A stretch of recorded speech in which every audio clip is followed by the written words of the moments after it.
مخرج صدق وجعلنی من لدنک سلطانا نصیرا۔ قال اللہ تعالی فی کتاب المجید والفرقان الحمید وقول الحق واصدق الصادقین۔ انزلنا علیک الذکر لتبین للناس ما نزل علیہم۔ خداوند تعالیٰ کا ارشاد ہوتا ہے کہ اے ہمارے نبی، کتاب کو ہم نے تمہارے لیے نازل کیا ہے، اور اب تمہارا کام ہے، تم پر واجب ہے کہ اس کتاب کو لوگوں کے لیے بیان کرو۔ آج کا ہمارا ٹاپک تاریخ تفسیر ہے،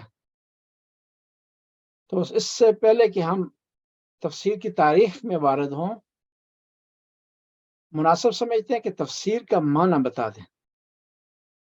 عربی میں تفسیر کا جو ورڈ ہے یہ مصدر ہے، اور اس کا جو ماضی کا جو صیغہ ہے یا مضارع کا وہ فسرا یفسر ہو۔ فسرا کا معنی ہوتا ہے کاٹنا، واضح کرنا، بیان کرنا، جدا کرنا۔ یعنی قرآن کے کنٹیکسٹ میں جب ہم کہتے ہیں کہ تفسیر قرآن، اس کا مطلب یہ ہے کہ ایسا علم کہ جو قرآن کو واضح کرتا ہے۔ اب یہ علیحدہ بات ہے کہ تفسیر کو خود جاننے کے لیے اس کو آگے بڑھانے کے لیے ہمیں کچھ علوم کی ضرورت پڑتی ہے، جن علوم کو ہم علوم قرآن کہتے ہیں، قرآنک سائنسز کہتے ہیں، جن میں علم لغت ہے، اسباب النزول ہے، قرآن کا سیاق و سباق سے متعلق جو علم ہے اس کو جاننا ضروری ہے۔ بس ہم خلاصہ کرتے ہیں کہ ایسا علم کہ جس کے ذریعے ہم قرآن کو بہتر سے بہتر اور واضح سے واضح جانتے ہیں، اسے ہم جو ہے وہ علم تفسیر کہتے ہیں۔ اب سوال یہ پیدا ہوتا ہے کہ قرآن کو تفسیر کی ضرورت کیوں پڑ گئی ہے؟ قرآن تو ہدایت کی کتاب ہے، ہدایت کرنے کے لیے ہے، اس کو واضح ہونا چاہیے، اس کو روشن ہونا چاہیے۔ اس کا جواب یہ تفسیر کی ضرورت پڑی ہے دو وجہ سے۔ ایک یہ وجہ ہے کہ کلام خدا کا ہے، مفاہیم خدا کے ہیں، لیکن الفاظ وہ ہیں جو بندے استعمال کرتے ہیں۔ وہ عظیم مفاہیم جو خداوند تعالیٰ کی بارگاہ سے آیا، اس کو جب انسان کے الفاظ میں آپ ڈالیں گے تو انسان کے الفاظ اس کے لیے کم پڑ جائیں گے، چھوٹے پڑ جائیں گے، ناکافی پڑ جائیں گے۔ ان میں اتنی گنجائش نہیں ہے کہ ان بلند مفاہیم کو بیان کر سکیں۔ تو جب خدائی مفاہیم انسانی کلام میں آتے ہیں، انسانی الفاظ میں آتے ہیں، تو اس میں بعض اوقات تفسیر کی ضرورت پڑتی ہے، اس کو سمجھانے کی ضرورت پڑتی ہے۔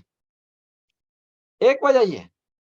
دوسری وجہ یہ ہے کہ تفسیر کی ضرورت ہمیں اس لیے پڑی کہ قرآن چاہتا تھا مختصر سے مختصر بیان کرے تاکہ اطالہ کلام نہ ہو، اور کچھ لوگ اسی مختصر کو سمجھ لیں، اور جن کو ضرورت پڑے، جن کو احتیاج ہو، وہ تفسیر اور تفصیل کی طرف رجوع کریں۔ مثال کے طور پر قرآن نے کہا اقم الصلاۃ من دلوک الشمس الی غسق اللیل والقرآن الفجر، یعنی اس نے اوقات بیان کیے ہیں، لیکن اس نے یہ کہا کہ تم نماز پڑھو، اور اس نے کہا کب نماز پڑھو؟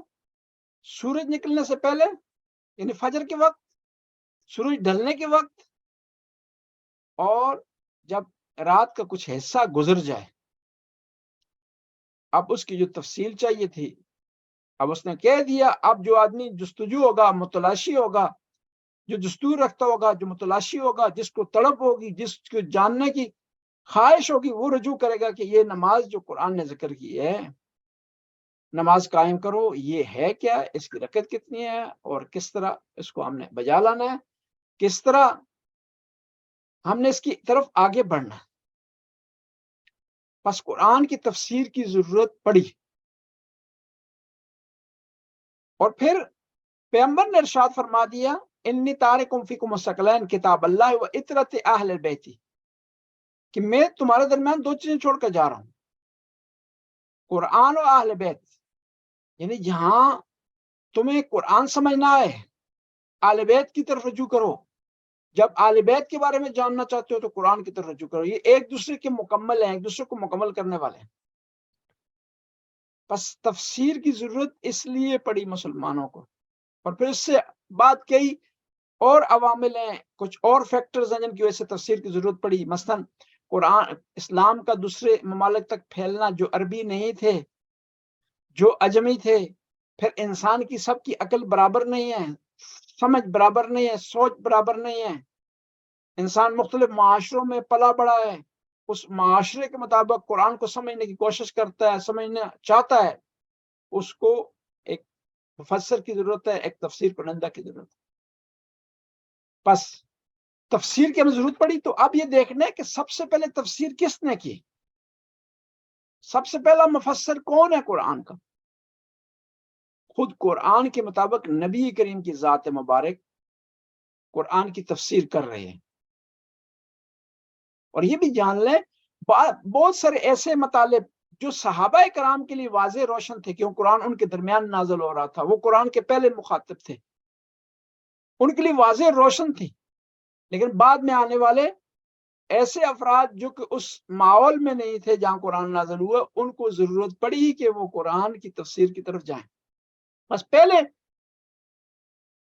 مفسر قرآن کے نبی کریم ہے، اور اس کے بعد صحابہ کرام میں کچھ شخصیات مشہور و معروف تھی قرآن کے حوالے سے، تفسیر کے حوالے سے، جن میں ابی ابن کعب ہیں، عبداللہ بن مسعود ہیں، اہل سنت میں جن کو بڑا نام حاصل ہے زید بن ثابت ہیں، یعنی یہ وہ لوگ ہیں جو قرآن کی تفسیر کے حوالے سے مشہور تھے۔ اور ان میں جو ٹاپ پر شخصیت تھی تفسیر قرآن کی تفسیر کے حوالے سے، وہ علی علیہ السلام کی ذات مبارک تھی۔ اور اسی بنیاد پر جو امام علی نے قرآن اسی بنیاد پر لکھا تھا کہ وہ نبی کریم کے بعد سب سے بڑے اور پہلے مفسر قرآن تھے۔ امام علی نے جو قرآن لکھا، اور اس کی خصوصیات یہی تھی کہ اس میں تفسیری نکات پائے جاتے تھے، خود قرآن کے علاوہ تفسیر پائی جاتی تھی، شان نزول بیان ہوا تھا، اسباب نزول کی وضاحت ہوئی تھی، ناسخ اور منسوخ کی وضاحت ہوئی تھی، عام و قرآن کے عام اور خاص کی وضاحت ہوئی تھی، اور اس میں بتایا تھا کہ یہ جو مومن کا لفظ استعمال ہوا ہے قرآن نے، اس سے کون سے افراد مراد ہیں، اس کا مصداق کیا ہے، منافق کا لفظ استعمال ہوا، اس کا مصداق کیا ہے۔ اور اسی وجہ سے وہ قرآن جو امام علی نے لکھا تھا، وہ قرآن خلفاء نے قبول نہیں کیا اس کو، کیونکہ مسئلہ یہ تھا کہ انہوں علی علیہ السلام نے وضاحت کر کے لکھ دی تھی کہ کون سے لوگ جو ہے قرآن ان کی مذمت کر رہا ہے اور کون سے لوگوں کی شان بیان کر رہا ہے، اور ان کے نام وضاحت سے لکھے تھے۔ اور اس زمانے میں گورنمنٹ کی مشینری میں بعض ایسے لوگ آگے تھے کہ جو پہلے ان کا اچھا کریکٹر نہیں تھا قرآن کے نزول کے وقت، پھر گورنمنٹ کو قرآن وارا نہیں کھاتا۔ اور یہ بھی آپ یاد رکھیں کہ اس وقت جو مشہور قرآن بعض صحابہ کرام نے لکھے، وہ کچھ اس ترتیب سے تھے۔ عبداللہ بن مسعود کا قرآن لکھا ہوا تھا، جس کی وجہ سے ان پر تشدد بھی ہوا۔ ابی ابن کعب کا لکھا ہوا قرآن تھا، اور جو گورنمنٹ نے قرآن لکھوایا تھا 2 گواہوں کی بنیاد پر، وہ قرآن زید بن ثابت نے لکھا تھا۔ اور بعض اوقات لوگ کہتے ہیں کہ ٹیم تھی جس کا سربراہ زید بن ثابت تھا، اور وہ اس طرح ہوا کہ مسجد میں زید بن ثابت بیٹھ گئے اور اعلان ہوا، ندا دی گئی، منادی نے آواز دی کہ جس کے پاس بھی قرآن کی آیات ہیں یا سور ہیں، وہ لے کر آئے 2 گواہوں کے ہمراہ، تو وہ لکھی جائے گی۔ اس میں 2 واقعے مشہور ہیں۔ ایک واقعہ یہ کہ خزیمہ بن ثابت انصاری ایک آیت کے سلسلے میں گواہ کے طور پر پیش ہوئے، کہا گیا کہ دوسرا گواہ لائیں، تو صحابہ کرام نے ارشاد فرمایا کہ خزیمہ وہ ہستی ہیں، وہ صحابی ہیں جن کی ایک گواہی کو پیغمبر نے 2 گواہیوں کے برابر قرار دیا ہے، ذو الشہادتین ان کو کہا جاتا۔ پھر دوسرا ایک اور واقعہ یہ ہے کہ حضرت عمر قرآن کی یہ آیت لے کر آئے، الشیخ والشیخت شیخت اذا زنیا فاجلدوہما مئۃ جلدۃ، کہ بوڑھا اور بوڑھی کی غلط کاریوں کے متعلق یہ آیت انہوں نے بیان کی، لیکن ان کے پاس گواہ نہیں تھے، ان سے ریجیکٹ ہو گئی یہ قرآن کی آیت۔ اور وہ انہوں نے کہا کہ اگر لوگ نہ کہیں، میرے خلاف پروپیگنڈا نہ کریں، تو میں اس کو ضرور شامل کر دوں۔ کس میں؟ قرآن میں۔ پھر ایک اور آیت بنا کر لائی گئی، اس کو ریجیکٹ کر دیا گیا، جو رضا کبیر سے متعلق تھی،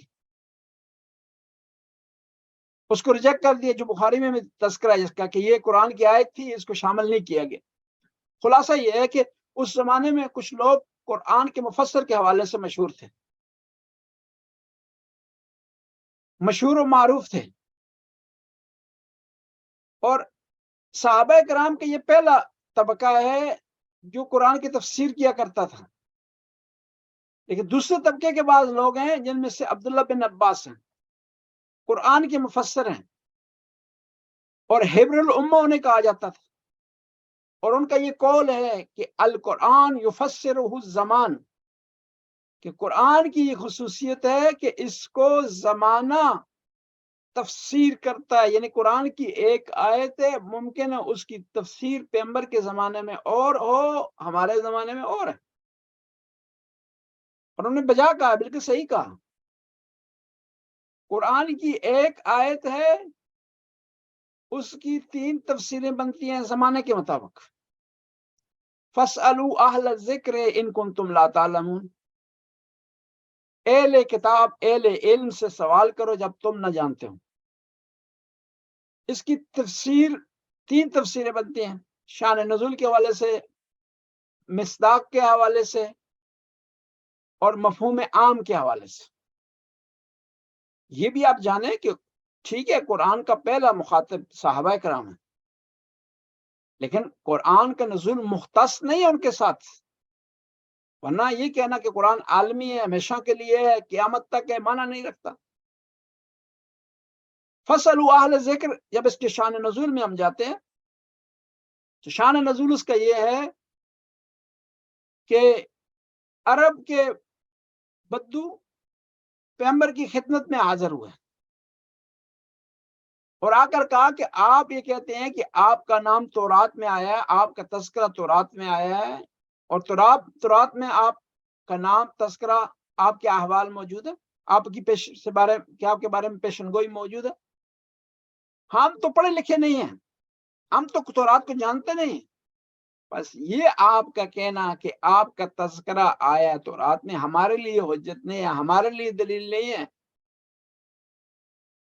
تو قرآن نے کہا فَاسْأَلُوا أَهْلَ الذِّكْرِ، اگر تمہارے لیے دلیل نہیں ہے، تم نہیں جانتے، تم پڑھے لکھے نہیں ہیں، فَاسْأَلُوا أَهْلَ الذِّكْرِ، تم سوال کرو، رجوع کرو، کس کی طرف؟ اہل کتاب کی طرف، اگر تم نہیں جانتے ہو۔ کس کو کہا گیا؟ مکہ کے جہلاء کو کہا گیا کہ وہ رجوع کریں کس کی طرف؟ یہودیوں کی طرف، عیسائیوں کی طرف۔ شان نزول اس کا یہ ہے، ان کس کے بارے میں؟ مکہ کے لوگوں کے بارے میں اور یہودیوں کے بارے میں، یہ اس کے شان نزول ہے۔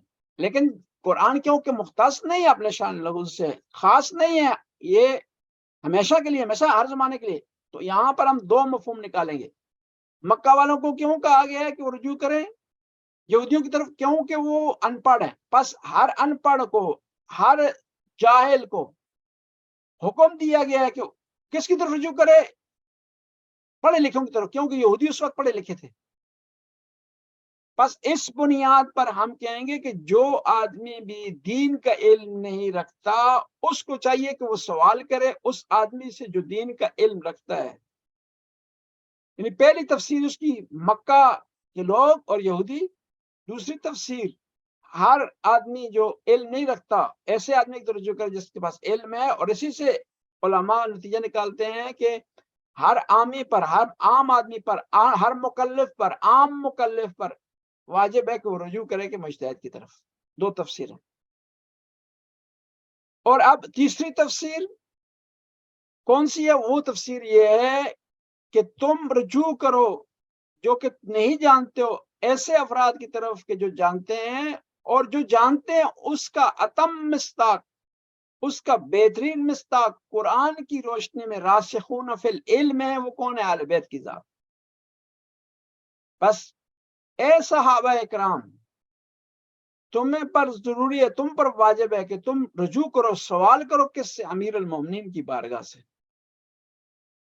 بس میں عرض کر رہا تھا صحابہ اکرام کا دوسرا جو طبقہ ہے وہ عبداللہ بن عباس ہے، اور ایک محنتی آدمی تھے، سخت کوش آدمی تھے تفسیر کو جاننے سے متعلق، اور بعض اوقات ایک تفسیر کا ایک نقطہ جاننے کے لیے وہ کئی دن لگا دیتے تھے۔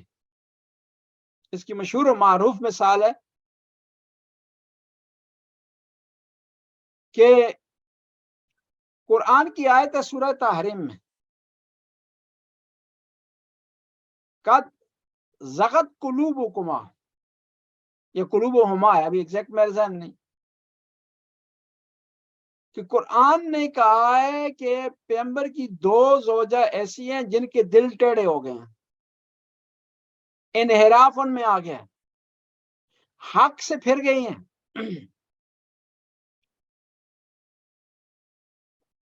حق سے پھر گئی ہیں۔ آپ عبداللہ بن عباس جاننا چاہتے تھے کہ یہ کن دو عورتوں کے بارے میں ہے، کون اس کا مخاطب ہے؟ قرآن نے نام تو نہیں لیا، اور قرآن کا شیوہ بھی نہیں ہے کہ وہ کسی کا نام لے۔ وہ یہ پوچھنے کے لیے انہوں نے 3-4 دن حضرت عمر کی خدمت کی، اور جرت نہیں کر رہے تھے کہ ان سے سوال کریں کہ سورہ تحریم کی اس آیت میں کون سی دو عورتیں مراد ہیں۔ 3-4 دن موقع کی تلاش میں تھے کہ کہیں موقع ملے حضرت عمر سے سوال کریں، کیونکہ یہ آیت کی نزول کے وقت حضرت عبداللہ بن عباس بچے تھے، اگر بڑے بھی ہوں ممکن اس موقع پر نہیں تھے جہاں یہ آیت نازل ہوئی ہے۔ پانی ڈال رہے تھے وضو کے لیے، تو فوراً سوال کیا، انہوں نے کہا کہ اے خلیفۃ المسلمین، آپ بتائیں کہ سورہ تحریم میں جو کہا ہے دو عورتیں ان کے دل ٹیڑھے ہو گئے ہیں، وہ کون ہیں؟ تو وہاں حضرت عمر نے ارشاد فرمایا کہ اس سے مراد حضرت عائشہ ہیں اور حضرت حفصہ ہیں، یعنی ایک آیت کی تفسیر کرنے کے لیے اتنا انہوں نے ٹائم جو ہے وہ لیا حضرت عبداللہ بن عباس نے۔ البتہ ان کی تفسیر کی کوئی اپنی کتاب نہیں ہے، بعد میں ان کی روایات کو جمع کیا گیا، تفسیری روایات کو جمع کیا گیا، اور پھر اس کو کتاب کی شکل دی گئی، تفسیر عبداللہ بن عباس کے نام سے ابھی موجود و معروف ہے۔ تاریخ تفسیر میں ہم جب آتے ہیں تو تفسیر کی جو پہلی قسم ہے وہ تفسیر روائی ہے، تفسیر منصور بھی سے کہا جاتا ہے، اور اسی بنیاد پر جلال الدین سیوطی کی جو ہے وہ تفسیر ہے در منصور۔ منصور کے دو معنی ہوتے ہیں، ایک جو ہے یعنی منقول، یہ تفسیر منقول مراد سے، دوسری جو ہے بکھرے ہوئے موتی، منصور کا معنی بکھرا ہونا بھی آتا ہے۔ تفسیر کی جو پہلی قسم ہے وہ تفسیر روائی ہے۔ آج کل جو تفسیر روائی میں ہمیں دو مشکلیں ہیں، ایک مشکل یہ کم ہے بہت، اگر آپ یہ بڑی بڑی جو تفاسیر ہے نا، مثلا المیزان ہے 20 جلدوں پر، تفسیر کبیر ہے اہل سنت کی، اس طرح تفسیر نمونہ ہے، اس سے اگر ساری چیزوں کو سائڈ پر رکھ دی جائے، صرف روایات کو لیا جائے تو بہت کم حصہ باقی بچتا ہے، 3 یا 4 جلدیں بنتی ہیں۔ تفسیر روائی میں ایک مشکل ہمیں ہے کہ تفسیر کم ہے، دوسری یہ وجہ ہے کہ اس میں اکثر تفسیری روایات ضعیف ہیں، سند کے لحاظ سے ضعیف ہیں، یا متن ان کا قرآن کے صریح آیات کے خلاف ہے۔ اور تاریخ تفسیر کی طرف نگاہ دلاتے ہیں تو اس وقت ہمارے پاس سب سے پرانی تفسیر جو موجود ہے وہ تفسیر مقاتل ابن سلیمان ہے۔ امام زین العابدین کے صحابی ہیں، اور ان کی دو تفسیریں ہیں، ایک ان کی تفسیر ہے جنرل تفسیر ہے، اور دوسری ان کی تفسیر آیات الاحکام ہے۔ تفسیر موضوعی میں ایک تفسیر آتی ہے جیسے آیات الاحکام کے، قرآن میں 500 کچھ آیات ہیں جو احکام سے متعلق ہے، روزے سے متعلق، حج سے متعلق، عبادات سے متعلق ہیں، معاملات سے متعلق ہیں۔ بعض علماء کیا کرتے ہیں، ان کو اکٹھا کرنے کے بعد ان آیات کو ان کی تفسیر کرتے ہیں، پھر اس کو تفسیر فقہ قرآن بھی کہا جاتا ہے، تفسیر آیات الاحکام بھی کہا جاتا ہے، یا فقہ القرآن بھی کہا جاتا ہے۔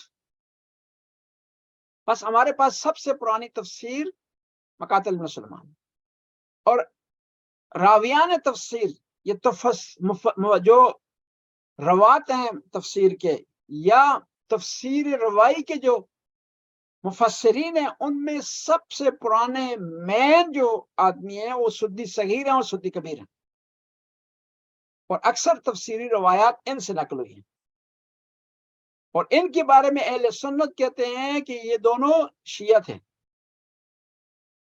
حتیٰ یہ کہا جاتا ہے، خود رجال کی کتابوں میں لکھا جاتا ہے کہ یہ دو آدمی کوفہ میں بیٹھ کر کے کوفہ کے کوچوں میں لان تان کرتے تھے، یہ خود اہل سنت نے لکھا ہے۔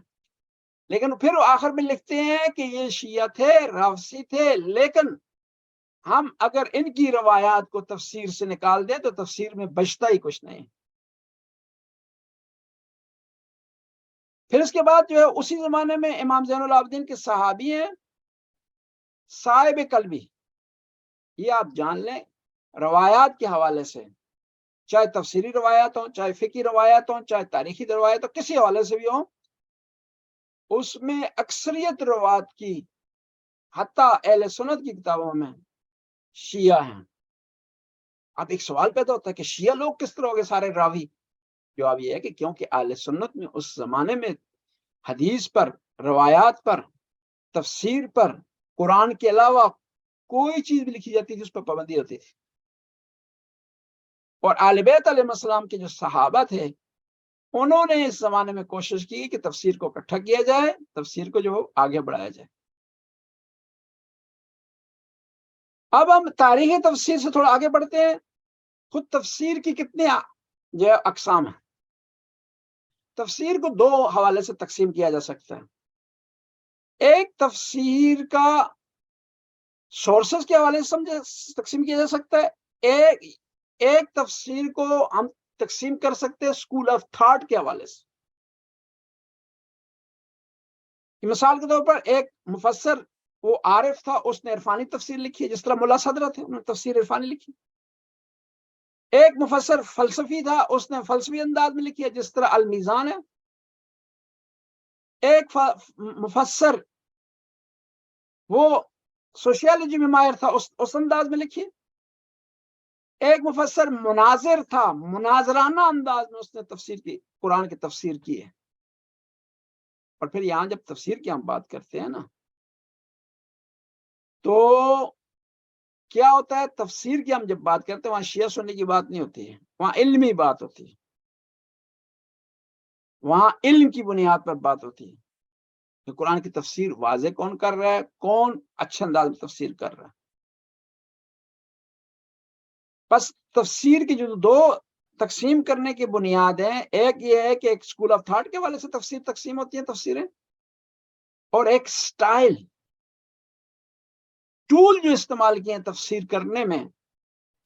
مثلا ہمارے پاس تفسیر ہے، تفسیر مجمع البیان، یہ جوامع الجامع شیعہ میں مشہور تفسیر ہے، اسے تفسیر ادبی کہا جاتا ہے، یعنی اس میں قرآن کی تفسیر کرنے کے لیے جو ٹول استعمال کیا ہے وہ عربی لٹریچر کو ٹول کے طور پر استعمال کیا، اور مین اس کا مقصد یہی تھا کہ عربی لٹریچر کے ذریعے قرآن کی حقانیت کو ثابت کرے، قرآن کی مشکلات کو حل کرے، قرآن کی وضاحت کرے۔ اور یہ اتنا مشہور یہ تفسیر ہے کہ خود اہل سنت جو کبھی بھی شیعہ کتب سے استفادہ نہیں کرتے اپنی کتابوں میں، اس شیعہ کی تفاسیر کو، شیعہ کی کتب کو، شیعہ ریفرنس کو اس قابل ہی نہیں سمجھتے، لیکن یہ واحد تفسیر ہے کہ سننے بھی مجبور ہیں کہ وہ اس سے فائدہ اٹھائیں قرآن کو سمجھنے کے.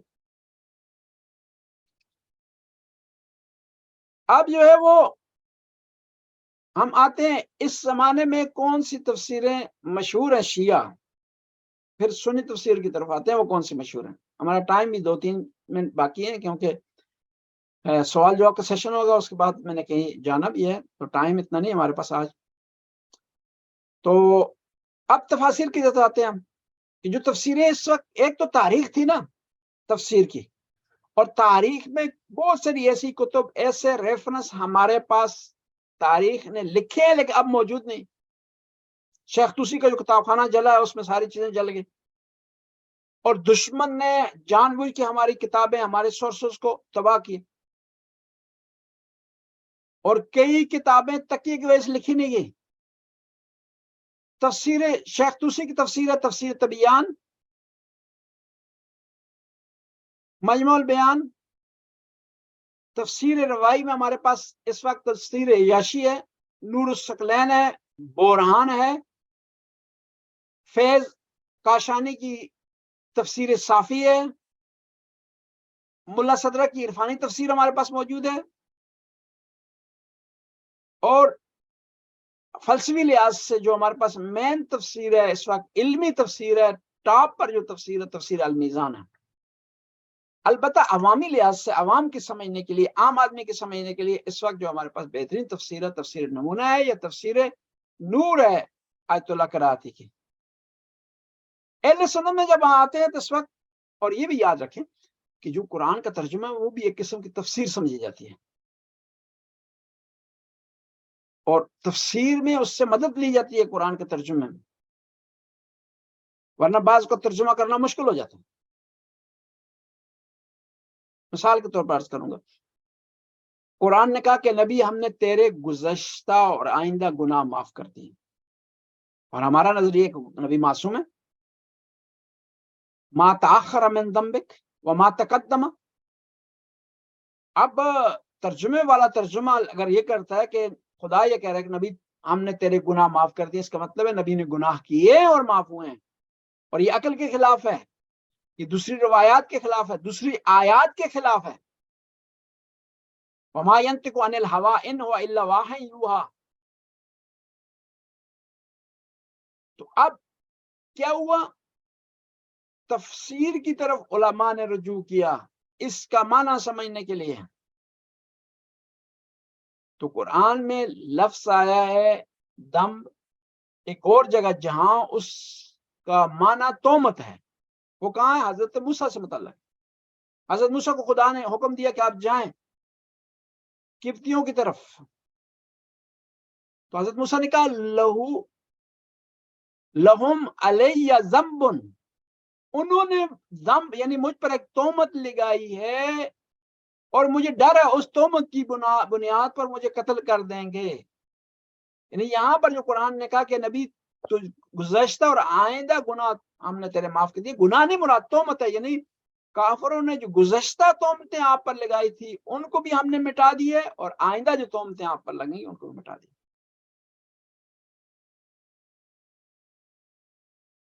اور ابھی جو ہمارے پاس اردو کے جو ترجمے ہیں تفسیر بھی ہے وہ ذیشان رجوادی صاحب کا ہے، اچھا ترجمہ ہے. شیخ محسن نجفی صاحب کا ہے ترجمہ، اور اہل سنت میں ترجمہ ہے محمد حسین جلندری کا اچھا ترجمہ ہے خود اہل سنت کے مکتب کے مطابق ان لوگوں کے لیے. اور اس طرح تفہیم القرآن میں جو ترجمہ ہے مولانا مودودی کا، یہ اچھا ترجمہ ہے. یہاں پر ہم کلوز کرتے ہیں، اور اگر کوئی سوال ہیں تو خدمت میں حاضر ہیں، اور اگر ٹائم کے اندر رہ کر سوال ہم کوشش کریں گے جواب دیں، اگر جو بچ جائیں گے انشاءاللہ نیکسٹ سیشن میں جواب دیں گے. جی جزاک اللہ.